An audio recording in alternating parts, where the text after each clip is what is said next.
I still remember that day with perfect clarity. The day I met Don Javier Castillo in the pediatric ward of the General Hospital. Spring sunlight filtered through the patient's windows as I made my routine rounds through hallways filled with the familiar scent of disinfectant. An elegantly dressed older gentleman was visiting one of my critically ill young patients. He was the grandfather of the child. That same night when his son Mateo came to visit us, we exchanged our first words. He greeted me with a warm, natural smile while I was still in my nurse's uniform. "Nurse Elena, my father has told me so much about you. Thank you from the bottom of my heart for taking such dedicated care of my grandfather," he said in a gentle tone very different from his father's serious demeanor. His smile radiated warmth and his eyes held genuine kindness, the kind of respect that sees others as equals. From that moment, my entire relationship with Mateo felt like it was taken from a movie. Despite his prestigious position as senior engineer at a company affiliated with Grupo Elite, he was surprisingly humble and always treated me with respect. As a middle-class nurse, I never felt any social difference with him. On weekends, we strolled through art museums, walked in public gardens, and attended classical music concerts in old churches. However, the first shadow over our happiness appeared the day I met his mother at the quiet residential area. An imposing Victorian mansion stood elegantly over a garden where magnolias bloomed in full splendor. Dona Sofia Castillo received me in that majestic house in a reception room decorated with antique furniture. With impeccable posture, she served tea with precision, but from the very first instant I noticed something cold in her gaze. Behind her perfectly rehearsed smile I glimpsed contempt. A nurse, well, it is a noble profession, though young ladies from this area usually choose, let us say, more creative careers, she commented with a tone loaded with sarcasm. Her disdain for me was unmistakable, seeming to emanate from every gesture, every word, every luxury garment she wore. After we announced our engagement, the situation worsened. During the wedding preparations, Dona Sofia found multiple ways to humiliate me. The most memorable happened on the day of the ceremony. She had instructed the venue staff to mistake me for the cleaning lady. When they saw me in my white wedding dress, the confusion on their faces was evident. Yet our wedding was beautiful in the church, bathed by spring sunlight. We exchanged our vows of eternal love while light filtered through the stained glass windows seemed to bless us at the altar. But the real test came afterward. It still hurts to remember my mother-in-law's reaction when I announced my pregnancy. We sat face to face at her luxurious dining table. "Oh God, you are carrying my grandchild. Are you completely sure?" I soon understood what she really meant by those words. Shortly afterward, rumors about me began circulating in the social circles. Led by Gabriela, the best friend of Dona Sofia, the gossip about the nurse who seduced a son from a good family spread at elegant tea gatherings. As my due date approached, the situation grew even harder. On the day of my baby shower, my mother-in-law suddenly said she felt ill and did not attend. Later I learned she had actually been enjoying lunch with her friends at the country club. Photos of the event were posted on social media, though quickly deleted. Meanwhile, Mateo was trapped in a period of intense work with late-night meetings and business trips abroad. He did everything possible to care for me, but his kindness only highlighted my loneliness. I was forced to face this twisted situation completely alone. The day I held our daughter Camila for the first time in the hospital, I made a promise to myself. I would protect her from any form of discrimination. Her brown hair and blue eyes were proof of our love. Yet my determination would be tested much sooner than expected. That Sunday morning began with gentle spring sunlight. Cherry trees and dogwoods were in full bloom along the tree-lined streets, while white magnolias swayed in the breeze in the garden of the ancient Castillo mansion. Holding Camila, I hesitated a moment at the entrance. I looked up and the imposing Victorian building seemed to loom over me intimidatingly. The heavy wooden door with its shining bronze knocker seemed to tell stories of the house's history. "Welcome, Elena." Dona Sofia opened the door with an impeccable smile. She wore a specially commissioned two-piece Carolina Herrera suit and a sparkling necklace at her neck. Her posture was so elegant she looked like she had stepped off the cover of a society magazine. About 30 guests had already gathered in the reception room. The elite of the social circle sipped champagne, elegantly surrounded by antique furniture beneath the imposing crystal chandelier. Vases filled with spring flowers scattered light across the tables. "Oh, so this is the baby everyone has been talking about," Gabriela approached, displaying false courtesy. Her eyes scanned Camila as if evaluating an unusual exhibit. "She really looks like Mateo." Small laughs rippled through the room after her comment. I held Camila closer to my chest, instinctively protecting her from the released malice. The gathering continued with superficial elegance. Exquisite appetizers were served one after another, accompanied by fine wines and impeccable service from highly trained staff. But beneath all that sophistication, something cold always lurked. The moment of gift-giving arrived. Here is a blanket for the baby, a silver spoon from Tiffany, a Ralph Lauren baby outfit. Each gift seemed more a symbol of the giver's social status than a true gesture of affection. Finally, donor Sophia stood up. "This is my special gift," she presented, a small box wrapped with a blue ribbon. The atmosphere in the room seemed to pause for a moment. "Go ahead, open it." My hands trembled. Inside the box was a pink cat collar with a clearly expensive Tiffany pendant. Its meaning was unmistakable. A malicious laugh filled the room. Before my eyes, donor Sophia brought the collar toward Camila's neck with movements almost like someone caressing a kitten. "Please stop." My voice trembled, but donor Sophia pretended not to hear and brought the collar even closer to Camila's neck. The baby began to cry, distressed by the sudden contact. "There it is, perfect." More laughs echoed in the room. Tears rolled down my cheeks. In that moment, a thought crossed my mind. With trembling hands, I took out my phone and discreetly pressed the record button. "Oh, Elena, why are you crying? Can't you take a joke?" Donor Sophia's voice dripped with false concern, but her eyes shone with triumph. "I'm sorry, Camila seems to be unwell." I stood up and left the room hurriedly. I could still hear laughter behind me. In the hallway, I immediately called Matteo. It went straight to voicemail. He had mentioned he had an important meeting today. On my way out, I passed Don Javier Castillo on the landing. He seemed about to say something when he saw my tear-stained face, but I did not stop. When I got home, I immediately turned on the computer and backed up the video from my phone. Then I began organizing the emails and photos I had been saving as evidence of the harassment. While drying my tears, I strengthened my determination. I would not run away anymore. This humiliation would be the last. That night, Matteo arrived home after 11. His exhausted expression reflected a full day chasing deadlines on the Silicon project. His navy suit was slightly wrinkled from long hours of video conferences. "Elena, you are still awake?" Matteo stopped abruptly when he saw me sitting in the living room waiting for him. He immediately noticed my red, swollen eyes. "What happened? Did something occur at my mother's party?" Those words ignited something inside me. All the emotions I had been desperately holding back burst out. "Your mother did something to Camila." With trembling hands, I took out my phone and played the video. The cruel laughter from that room filled our living room through the speakers. On the screen, donor Sophia was clearly seen bringing the cat collar toward Camila's neck. The color drained from Matteo's face. He slowly sank onto the sofa, staring at the screen. "Is this some kind of joke?" His voice betrayed the confusion of someone facing an impossible truth. "This is not a joke. This is what your mother did to our daughter today in front of 30 people, and this is only the tip of the iceberg." I turned on my computer and began showing him the evidence I had collected. Hostile emails full of harassment since before the wedding, deliberately spread malicious rumors in social circles, the baby shower incident. Everything organized chronologically, folder after folder. Matteo closed his eyes for a moment before asking with a trembling voice, "Why didn't you tell me before?" "Because you were busy, and honestly I had my pride. I wanted to handle this on my own." Matteo stood up with a deep sigh and walked to the window. His reflection projected on the glass with the nighttime city view behind him. "Mother has always been a perfectionist. I knew she worried too much about family background, education and social status, but I never imagined she would go this far." He turned and looked directly into my eyes. "Elena, I am so sorry." His voice broke. "I should have noticed earlier. I failed to protect my wife and my daughter from all this." His words brought tears to my eyes, but this time they were tears of relief.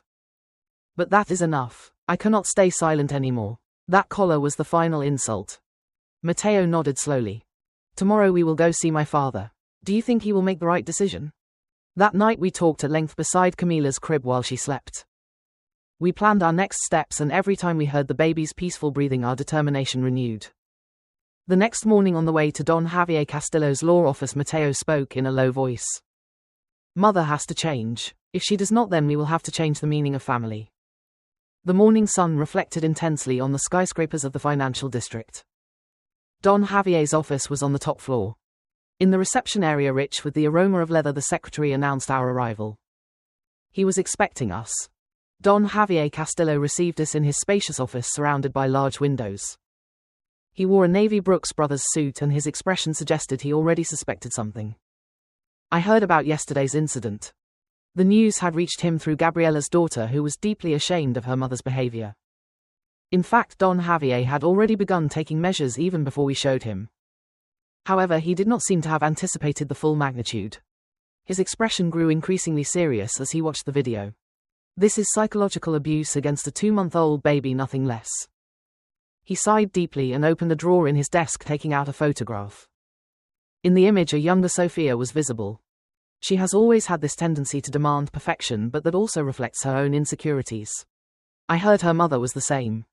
I leaned forward, intrigued. Are you saying this is a generational problem?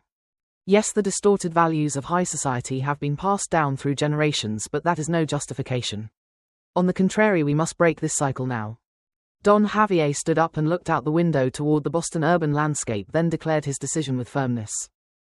Starting today, we will take concrete actions. First, we will inform the church authorities, then notify the charitable organizations Sofia is involved with. He paused for a moment. Simultaneously, we will begin preparations for divorce. That is my decision. Sofia needs time to reflect deeply on her actions. The air in the room turned icy. Excuse me?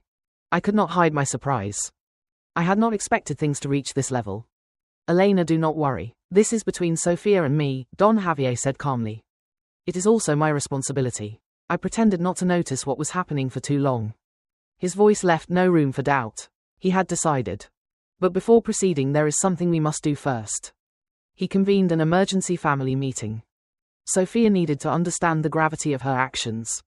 He returned to his desk and took the intercom. Prepare the conference room immediately. I will contact Sofia personally. After hanging up, he turned to us with a serious look. This will be a difficult moment, but remember, this decision is also for Emily's future. I do not want her to inherit these distorted values. A heavy atmosphere hung over the top floor of the skyscraper housing Don Javier's office. In the conference room, the main family members were already gathered. The first thing I noticed was Sofia's evident state of distress. It was unusual to see her like this, someone known for elegant composure. This time she could not hide her confusion at her husband's emergency summons, and even her usually impeccable makeup looked slightly disheveled. What is this meeting so early in the morning for? Her voice held a hint of anxiety barely disguised beneath her habitual arrogance. You will know soon. Don Javier's voice was cold and cutting. He sat at the end of the large conference table reviewing documents with an impenetrable expression. The other family members arrived one by one. They took their seats, unable to hide their discomfort. Mateo and I sat beside Don Javier. From the conference room windows, the Boston urban landscape stretched before us. In the distance, through the morning mist, the church towers were visible. Just then bells rang, marking 9 o'clock. Let us begin. Don Javier stood up, took a tablet and projected an image on the wall screen. Sofia, can you explain this? Images from Sunday's gathering appeared on the screen. A video began playing, filling the room with the echo of cruel laughter, biting comments, and a baby's cry. This cannot be. The color drained from Sofia's face. Wait, it was only a joke. Everyone was laughing. Not a joke. Don Javier's voice resounded with hardness. You call the psychological abuse of a 2-month-old baby a joke? He slid his fingers across the tablet and the screen showed more evidence. Hostile emails, social media posts full of hurtful comments, secretly taken photographs, everything organized chronologically. And these were also jokes? Sofia stammered. But she. Suddenly she pointed at me with fury. She is not from our class. How could a simple middle-class nurse be part of our family? Silence. Don Javier's voice cut the air like a knife. That single phrase made everything clear.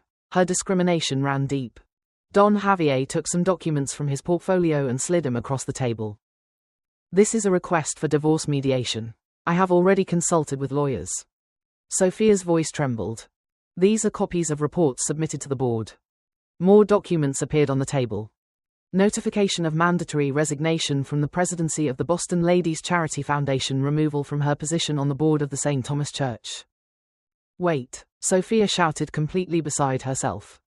Don't I have the right to explain myself? Don Javier looked at her without emotion. You already exercised that right a moment ago. You revealed your true feelings in front of everyone. A heavy silence fell over the room. Then Richard spoke with solemnity. Your actions go beyond simple misconduct. This is a serious matter that affects the honor of the Castillo family. Appropriate measures are required. Sophia slammed her hands on the table. So you are discarding me? Her voice took on a hysterical tone. You need time for deep reflection and rehabilitation, concluded Don Javier without a trace of emotion. Richard continued firmly. First, I suggest you move to the family house in Cambridge. But that old house has no style. Don Javier interrupted with authority. We have already made arrangements with the moving company. At that moment Elizabeth spoke softly. Sophia, you have always sought perfection just like mother. Even you. But this time you went too far. A baby, how could you be so cruel to a 2-month-old baby? Tears welled in Elizabeth's eyes. We received similar treatment from mother, but repeating it with the next generation. Her words changed the atmosphere in the conference room. Family members who had remained silent until then began to speak. The darkness that had been transmitted from generation to generation within the women of the Castillo family was coming to light. Don Javier raised his voice with determination. Precisely for that reason we must break this chain now. He stood up and walked toward the window. Sophia, you have 2 options. One is to accept all these measures and take the path of rehabilitation with professional counseling. The other is total confrontation, but in that case we will not hesitate to take legal action. He took a folder with documents and held it in front of her. We have plenty of evidence of abuse. Sophia paled. You mean criminal charges? Her voice sounded like a scream. That depends on the decision you make right now. Then something unexpected happened. Mateo, who had been silent throughout the meeting, suddenly stood up. Mother, his voice was full of sadness. I love you, but if you are not willing to change, he placed his hand firmly on my shoulder, I will fully support my father's measures to protect my family. This could be my last act of filial love. At those words Sophia's composure completely crumbled. For the first time she began to cry truly. Mateo, she turned to look at me, attempting to say something, but the words would not come. Instead she began sobbing violently. The heavy atmosphere in the conference room began to dissipate little by little. Outside a ray of light broke through the clouds illuminating the city. Don Javier slowly gathered the documents. Let us confirm the decisions. Sophia will move to the family house in Cambridge. She will immediately resign from all her positions in social organizations. She will receive counseling twice a week for 6 months. She is prohibited from any contact with Camila. Any future meetings will depend on the counselor's judgment.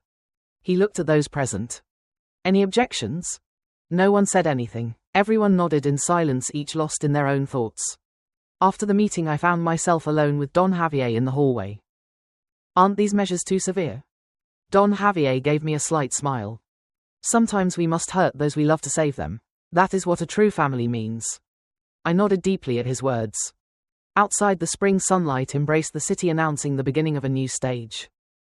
Change sometimes brings pain, but true healing lies beyond that pain. Our new family story was about to begin. 6 months later the landscape had changed with autumn colors. In the garden of our new house maple leaves fell slowly. The warm afternoon sunlight bathed the lawn.